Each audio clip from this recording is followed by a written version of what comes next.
Magical giant golden elephant water house. आज से 500 साल पहले एक जंगल में रात के समय एक टाइम पोर्टल खुलता है और उसके अंदर से भागता हुआ एक आदमी निकलता है। उसने अपने मुंह पर एक मास्क लगाया हुआ था। मैं टाइम ट्रेवल करके अपने समय से 500 साल पीछे तो आ गया हूँ।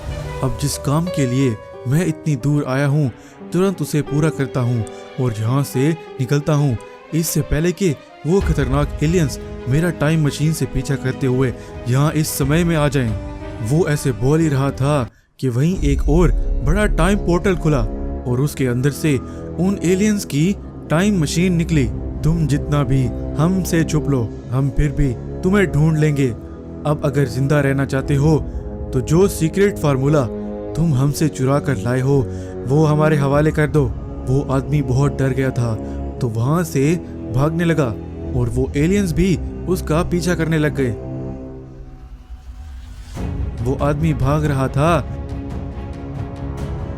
तो वहीं सामने एक बहुत बड़ा गड्ढा आ गया और वो उसके अंदर गिर गया और बाद में वो गड्ढा खुद ही गायब हो गया। वो एलियंस उसे ढूंढते रहे लेकिन वो आदमी उन्हें नहीं मिला। वो टाइम पोर्टल से अपने समय में वापस चले गए। उस गड्ढे में गिरने के बाद वो आदमी एक टापू पर प्रकट हुआ तो उस टापू पर और कोई जीव नहीं था, सिर्फ हाथी घूम रहे थे। अगर सही समय पर मेरी टेलीपोर्ट डिवाइस काम नहीं करती तो वो एलियंस मुझे पकड़कर ले जाते। अब चेक करता हूँ वो सीक्रेट फार्मूला काम करता भी है या नहीं।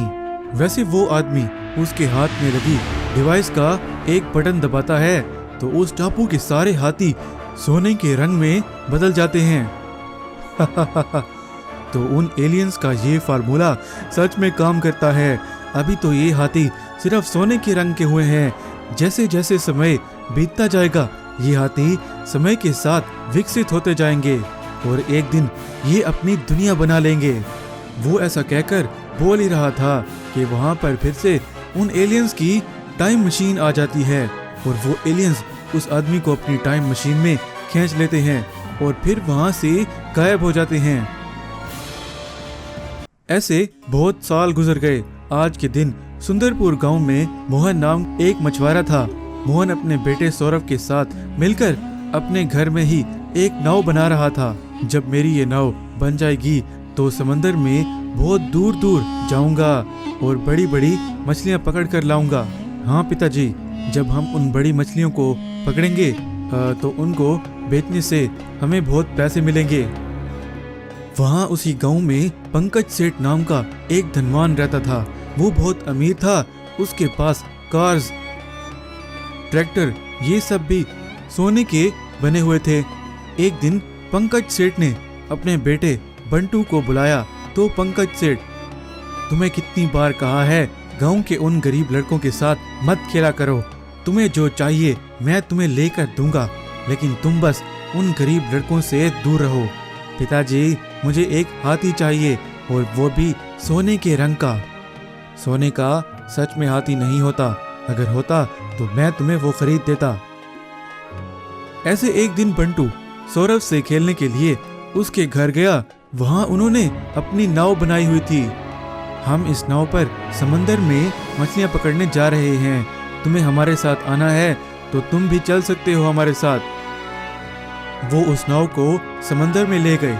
ऐसे कुछ देर के बाद वो गांव से बहुत दूर निकल आए। वैसे वहां देखते ही देखते मौसम बिगड़ने लगा और तूफान आ गया और उनकी वो नाव पानी में पलट गई। बाद में जब उनको होश आया तो वो एक टापू पर थे तो वहीं उनकी नजर सोने के हाथियों पर पड़ती है। ये सब देखकर वो बहुत आश्चर्य होते हैं। वहां जब वो दूसरी तरफ देखते हैं तो वहां पर समंदर में एक विशाल सोने के रंग का एक giant golden elephant water house था जो पानी में तैर रहा था। अरे वाह, ये तो कमाल हो गया।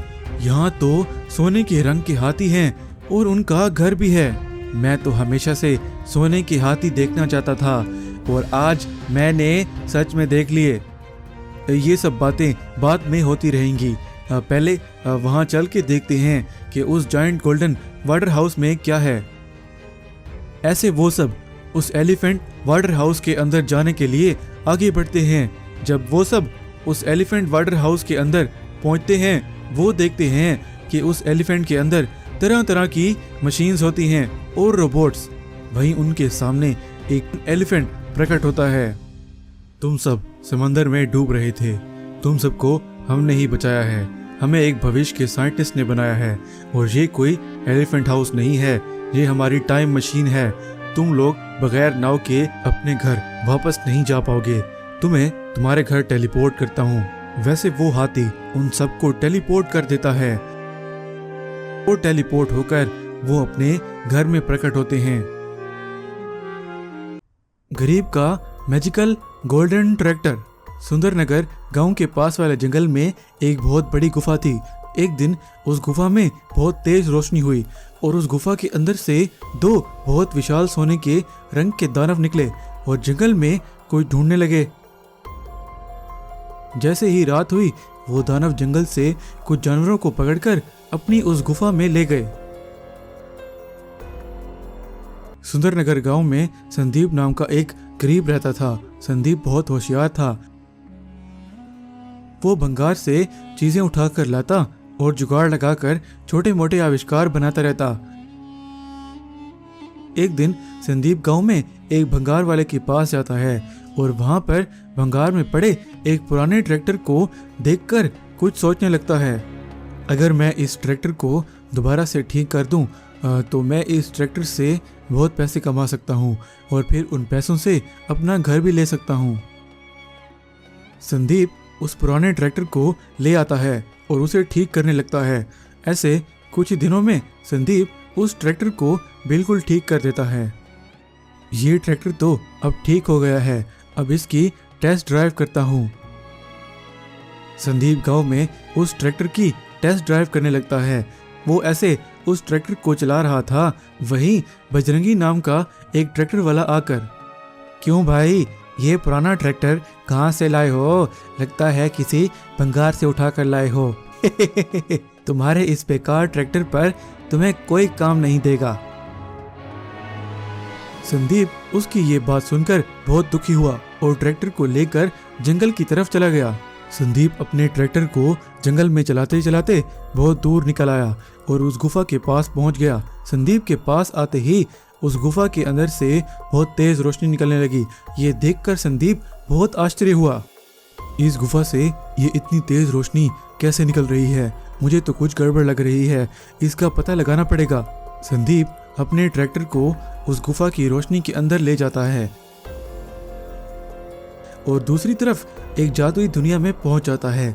वो दुनिया पूरी की पूरी सोने की बनी हुई थी और वहां पर बहुत सारे सोने के जानवर खड़े थे। ये देखकर संदीप, अरे ये तो बहुत कमाल की जगह है, यहाँ पर तो हर चीज सोने की बनी हुई है, लेकिन ये दुनिया जादुई है, यहाँ से सोना लेना खतरनाक हो सकता है। इससे पहले कि कुछ गड़बड़ हो जाए, मैं इस जादुई दुनिया से निकलता हूँ। संदीप ये बोल ही रहा था कि उस सोने की दुनिया के जादू से उसका वो साधारण ट्रैक्टर एक मैजिकल गोल्डन ट्रैक्टर में बदल गया। ये देखकर संदीप बहुत खुश हुआ और अपने गोल्डन ट्रैक्टर को लेकर गांव वापस चला गया। संदीप ट्रैक्टर को चलाकर गांव ला रहा था तो वहीं ट्रैक्टर का डीजल खत्म होने ही वाला था। संदीप डीजल डलवाने के लिए उस गोल्डन ट्रैक्टर को गांव के एक पेट्रोल पंप पर ले गया। वहां खड़े सारे लोग उस गोल्डन ट्रैक्टर को देखकर बहुत आश्चर्य हुए। वहां पेट्रोल पंप पर बजरंगी भी खड़ा था और संदीप के गोल्डन ट्रैक्टर को देखकर बहुत जल रहा था। इस गरीब के गोल्डन ट्रैक्टर का पता लगाना पड़ेगा, इसने आखिर ये कहां से लिया। अगले दिन बजरंगी कुछ गुंडे लेकर संदीप के पास आता है। ओए, मुझे सच सच बताओ, ये गोल्डन ट्रैक्टर कहाँ से लिया है तुमने? तुम तो इतने गरीब थे कि तुम्हारे पास साधारण ट्रैक्टर लेने के भी पैसे नहीं थे, तो तुमने ये गोल्डन ट्रैक्टर कहाँ से लिया? वैसे संदीप उसे सारी बात बताता है कि उसका ट्रैक्टर इस गोल्डन ट्रैक्टर में कैसे बदला। अगर तुम्हारी ये बात झूठ निकली तो मैं तुम्हें नहीं छोड़ूंगा। वहां बजरंगी भी अपने ट्रैक्टर को लेकर उस गुफा के पास पहुंच जाता है और उसके पास पहुंचते ही उस गुफा से बहुत तेज रोशनी निकलने लगती है और बजरंगी अपने ट्रैक्टर को लेकर उस गुफा के अंदर चला जाता है। जैसे ही वो उस सोने की दुनिया में पहुंचता है तो उन सोने की बनी चीजों को देखकर बजरंगी के दिल में लालच आ जाता है। इस दुनिया में तो सब कुछ सोने का है, अगर मैं ये सब यहाँ से ले जाऊं तो बहुत अमीर बन जाऊंगा। संदीप कितना बेवकूफ है, उसने यहाँ से सिर्फ अपना गोल्डन ट्रैक्टर ले गया, लेकिन मैं तो ये सब ले जाऊंगा और इन्हें बेचकर एकदम माला माल बन जाऊंगा। बजरंगी ये बोल ही रहा था कि वहीं वो दोनों सोने के दानव प्रकट होते हैं। उन दानव को देखकर बजरंगी बहुत डर जाता है। तुम हमारी इस सोने की दुनिया से चोरी करना चाहते थे, तुम्हें इसकी सजा जरूर मिलेगी।